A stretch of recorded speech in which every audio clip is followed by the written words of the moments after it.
everybody, and welcome to Storm Raids. And today I thought I would do kind of maybe, hopefully, a fun little video and everything, kind of wrapping up Halloween.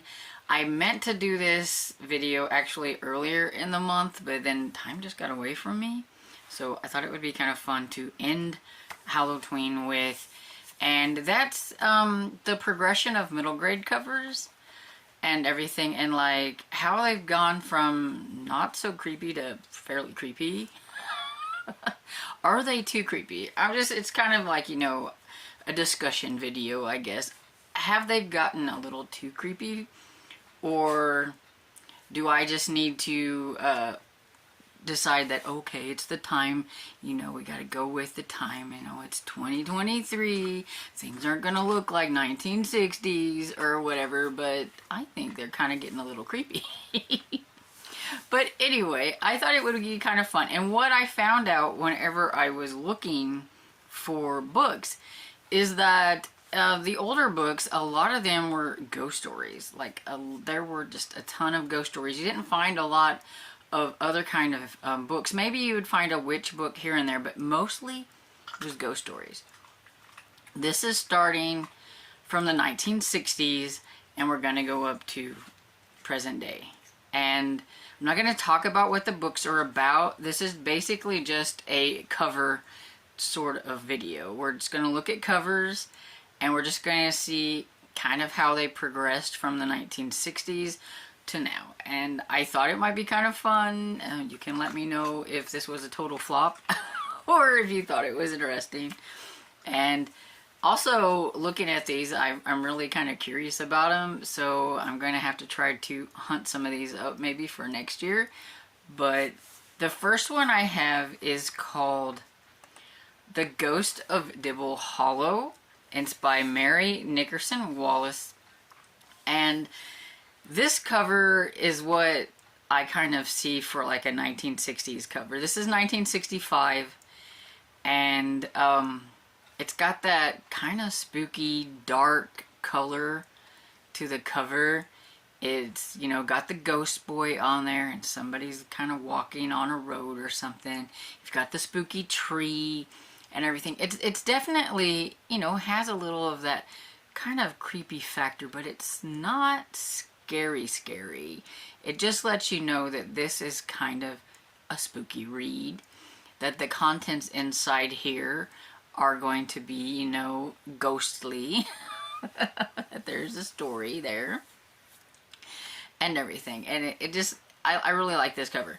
This next one, I'm not a huge fan of the cover, but this is the 1969 cover. I was looking on Goodreads, and this is the cover it said for that. But we have The Ghost by Antonia Barber, and this one looks like they were trying to be like, oh look, we have a couple of spooky characters, let's put some pretty flowers on it and make it not so creepy.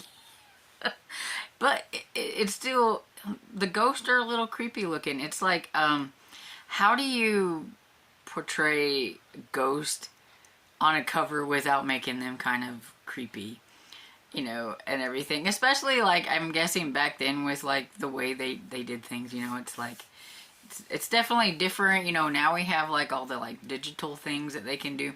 But, yeah, so trying to make these ghosts, or whatever it is, look, you know, creepy but not so creepy, I think that was kind of a fail. I don't know. I just don't really like this cover. What do you think about the books from the 1960s? Just let me know. Okay, so then we come to the 1970s, and so I had to get one from 1975 since that's when I was born. And so we have The Great Ghost Rescue by Eva Ibbotson. I'm not sure if I'm saying that right, but this cover, I don't know, for some reason reminds me of the Haunted Mansion, except with a stagecoach or whatever, but I don't know, it just has that vibe. But anyway, I think this is like a lot of fun. This is like a ghost story that looks like it's gonna be fun and not scary, from at least the cover to me, because it's got all those like ghosts. and everything. I mean, it's the Great Ghost Rescue. I have no idea what it's about, but just judging by the cover, it just looks like it's gonna be a fun ride. Fun intended. But yeah, it's not scary. It just looks fun. And then the other one I have is from 1978, which to me has more of a gothic looking feel to it, I guess. It's called The Ghost at Manor House by G.C. Skipper. And yeah, this one, it looks like if you would take the two kids off of the front and put like a man and a woman there, you'd have a gothic romance. But this one it looks a little scarier, a little spookier than the other ones in the sense that those kids look like they're scared. There is the creepy house in the back and a cemetery, looks like. And I'm not sure exactly what that is in the back. It looks like something's lit up back there. You've got lightning, it looks like maybe. But yeah, it looks kind of creepy, but not like super creepy. I would definitely be able to tell that this was definitely going to be a ghost story that maybe the contents inside could be kind of spooky. You know, like where the other one looked like it might be a fun ghost story, this one might be a little bit more of a spooky ghost story. But both of them look really fun. I like both of the covers for the 1970 ones that I picked out. So now we're coming to the 1980s, and you can see a little bit of a progression, I think, on the covers. I still think they're not too spooky, but I do think that they are definitely getting a little bit more of that, like, oh, this is like a kid's horror book kind of feel to it to me. This is The Ghost Upstairs by Lila Sprague McGinnis. And yeah, so you've got like the two kids on there that are definitely like freaked out by this ghost that probably popped up in front of them or something. And the ghost is kind of like, looks like, hey, how you doing? And they're like, oh. So yeah, and it just looks like, you know, you could just tell by the contents that it could be a little spooky and stuff inside. And this is, I don't know if I said, but it's from 1982.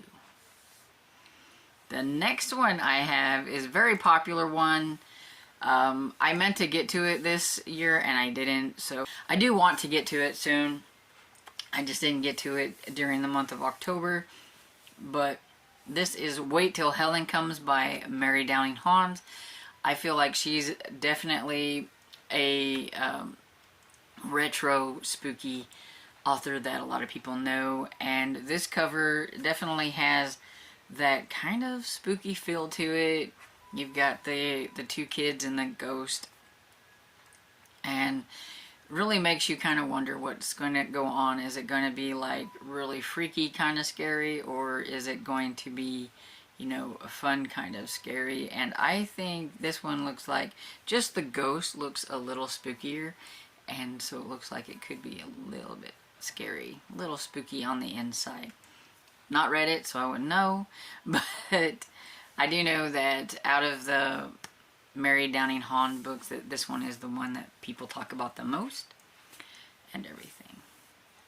Okay, so now we've come to the 1990s, which I think when a lot of people think about vintage or retro horror books, this is sort of the era that I think most people think about. Either that or the 80s. I know whenever I mentioned, you know, reading a retro spooky, that I think the 80s and 90s were where most people landed and everything. Probably because it's a little bit easier to get. Some of the older ones might be a little bit more hard to come by. But yeah, so of course I had to do a Goosebumps book. So we have The Ghost Next Door by R.L. Stine. This is the 10th book in the Goosebumps series, and this one I think is not very scary at all, which is good. I mean, it is a kid's book, and I don't think they should be very scary. But you've got like the ghost person, like you can see his legs and his feet on the welcome mat. And this one's from 1993, by the way. I forgot to say that. But I think kids would realize that they are getting a ghost story by the little ghostly impression there. But I don't think that they will think it's going to be too spooky. This other one, though, looks a little bit spookier, and you can kind of tell from 1993 to just 1999, we have There's a Dead Person Following My Sister Around by Vivian Veldi. I'm not sure if I'm pronouncing that right. But yeah, that one definitely looks a little bit spookier. You got the kid in the corner, definitely looks frightened. You got this really spooky looking ghost up at the top. And you have, it looks like another girl, like the girl that's probably being followed around, and she doesn't look very happy that have this ghost following her around. That would be kind of spooky, kind of scary, and everything. But yeah, so I think the 90s, they, you know, early 90s compared to like maybe later 90s, they had a little bit of a different look to them and everything. So you can definitely, I think, kind of tell like the progression of covers from like the 60s that we've seen to the 90s. But I think that the 2000s are where it gets kind of interesting. Whenever I decided to pick the two that I picked, I wanted to pick two very different covers. This first one I have is called The Haunting at Stratton Falls by Brenda Seabrook. And if you look at the cover, it almost kind of looks like it's a retro cover from like the 60s or 70s. It kind of has that feel to it. It's like almost like they went back a little bit.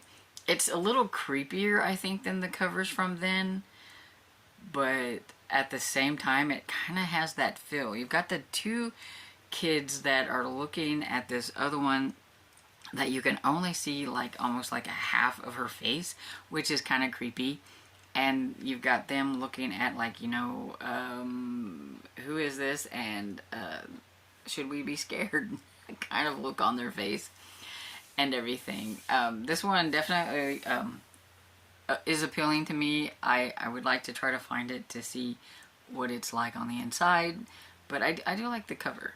But then we just went 4 years. We went to 2004, and we got a totally different kind of cover. And this is very creepy. This is Plague House by Mary Hooper. And Hooper, I'm not sure how you say it. But this is definitely getting a little bit on the creepy side.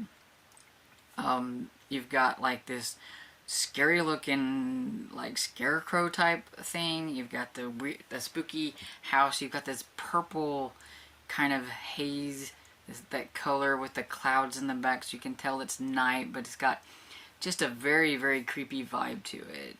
It definitely is appealing to me, makes me wonder what in the world's inside of it, but I could also see like a kid going, this looks spooky. This looks like it's going to be scary. You're going to be hoping that the contents inside of this is good, whether it is or not, but you're just thinking, oh, this is going to be really good.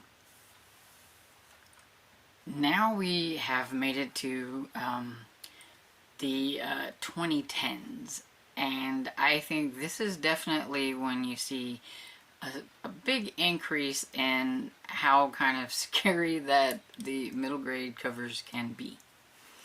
And so for this I have The Ghost of Greylock by Dan Poblocki. He writes a lot of spooky middle grade, and a lot of his covers are very scary. As you can see here, it's definitely creepy. I know a lot of people who would not even open this book up when they saw the cover. It's creepy. This one is from 2012, I believe. Let's see. Yeah, from 2012. And the one I'm going to compare it to is from 2017. And this one is it's from one of my favorite series. I love this trilogy, and this is Spirit Hunters by Ellen O. I think it definitely has that kind of really creepy looking cover without being real spooky. I do think there is a way that you can make a cover look like the contents on the inside are going to be extremely scary and spooky without being like too put off or too, like, you know, like the first one, like the Ghost of Greylock. I can see a lot of people being like, no, I don't want that one. But then I can see the same person be with Spirit Hunters say like, oh, well, that one doesn't look so bad. I mean, yeah, it's got a spooky house on the front, but it's got this girl on the outside. She's got her bike, you know, yeah, it looks like maybe the wind is blowing a little bit because her hair's kind of mussy. Something's definitely going on in that house. Yeah, it's going to be kind of spooky, but it's not, you know, off-putting by looking at the cover. And everything. So that, and then we come to now, which is like the 2020s. And so the first one I have for this is Ghost Girls by Ali Malineko. It definitely has a creepy cover. I've read this one, and I really enjoyed this one, but the cover, I picked this one because I really thought the cover was creepy. You've got the three kids out in the woods. You've got some kind of scary dog-looking animal or whatever. Looks like it's trying to get to them. You've got these, if you pay attention, you've got like these spooky eyeballs in the background that's making like a figure in the back. It's got one of those covers that you really have to look at the cover to really glean all the spookiness out of it. But it's very spooky with the white ghost girl on that dark cover. Just really pops, and it's definitely spooky and everything. But even that was just 2021. But now we're going to come to kind of the reason why I decided to do this is because these are all kind of ghosty type stories and everything, and so is this. It Found Us by Lindsay Curry. Now, Lindsay Curry is one of my favorite spooky middle grade authors, don't get me wrong, but I think this is just a little too creepy for a middle grade book. I've said it before. I think that this character could have been put in the background a little bit so that it just was not so like right at you kind of creepy, and with the elephants and the lightning. And just having this like character maybe in the background, maybe having one of the characters from the book, what is her name, Hazel or something, have her in the front being like all kind of scared at like this creepy character that's in the back. But I don't know, this is just very off-putting to me. I don't like it. I actually keep it like this because I don't like looking at the front. I just don't like it and everything. So it makes me wonder if middle grade books are starting to get too creepy of a cover. I mean, you've got to think that what middle grade is, what I don't know technically the age range. It's what, 8 or 9 to like 12. I mean, let's not freak them out. The contents inside are spooky, but I think the cover is spookier than the contents on the inside. And so it just makes me think that they're trying to give a little bit more of a young adult kind of cover, maybe even. I actually think this cover is creepier than some adult horror books that I've read lately. So, I mean, that, and it's just my opinion. And I'm, you know, wanting to know what your opinion is. Do you think that middle grade covers for their horror have gotten a little too spooky? And if you have middle graders, you know, I would like to know. Because, see, I don't have kids. So, I don't really have to judge the contents or anything or think, but I do think if I had kids that I would think that, okay, this is getting a little too spooky. You know, when I was a kid, I read Bunnicula. So, yeah, sometimes I even think that some of the contents on the inside, which I didn't put it over here, I don't have it, but like one of my favorite middle grade spooky books, The Whispering Pines by Heidi Lang and Katie Barkowski. I think the cover is spooky, but I thought that one was spookier, and that's why I didn't put it here. And it's not technically a ghost story, but the contents on the inside, at some points, I thought were just a little too creepy for a middle grader. And so I would like to know what your opinions are. Do you think that, I don't know, for the age that we're in and all that stuff, I know video games are violent, you know, all those kind of things and everything, but do you think that they're too spooky, or do you think that they're just fine? But I thought it was fun, since, you know, it is the last day of Halloween and it is Halloween, that I would put up something that has to do with ghosts and middle grade and just, you know, a fun little video. And I hope you enjoyed this, and if you did, don't forget to like and subscribe, and I will see you all in the next video. Bye.